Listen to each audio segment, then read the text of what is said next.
You know, I think the classic for bad turnarounds was Chainsaw Al Dunlop, right? I mean, there was no turnaround at all.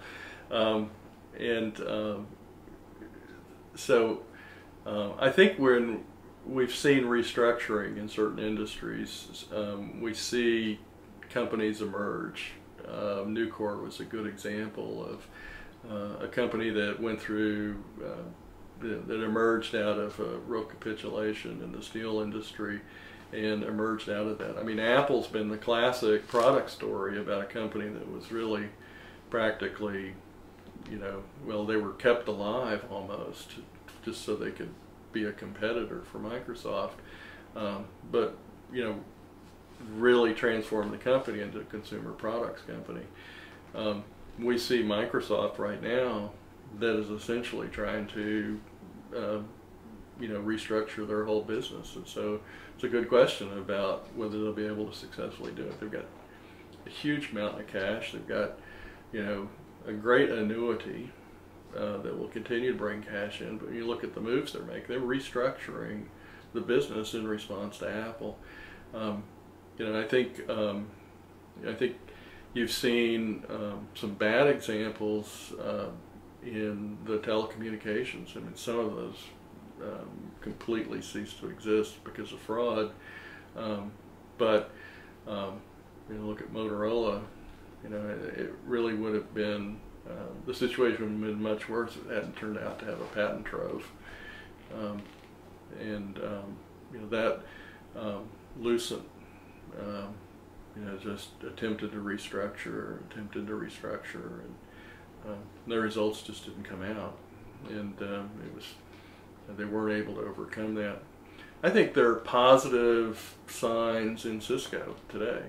I think we're, you know, we've seen them make basic changes in terms of improving their margins. It's a tough market. The investor market certainly reacts wildly.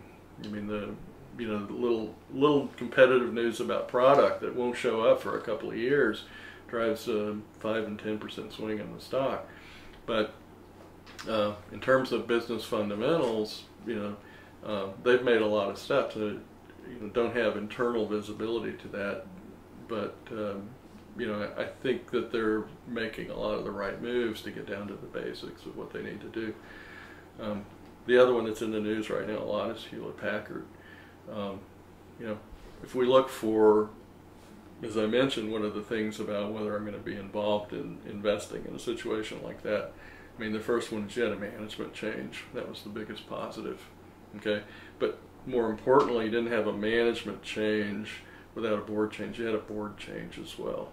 Okay, so Hewlett Packard's now got a reconstituted board.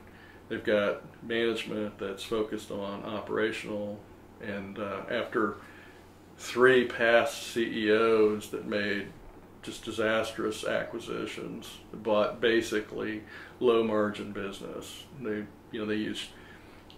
took a fairly high margin company and went out and bought low margin businesses, and now they're suffering through it. And the core product line that they had is eroding rapidly. You know, the print segment, you've got 10% declines in volume year over year that are occurring in that whole industry because people are just moving to digital. And so but you do see the emergence of a plan. You see the fact that they've shut down some of their low margin business. They are addressing cash. Okay, the jury's still out on that, but you know, so I think there's some current examples that are salient. Certainly the business schools are full of studies of turnarounds too. So.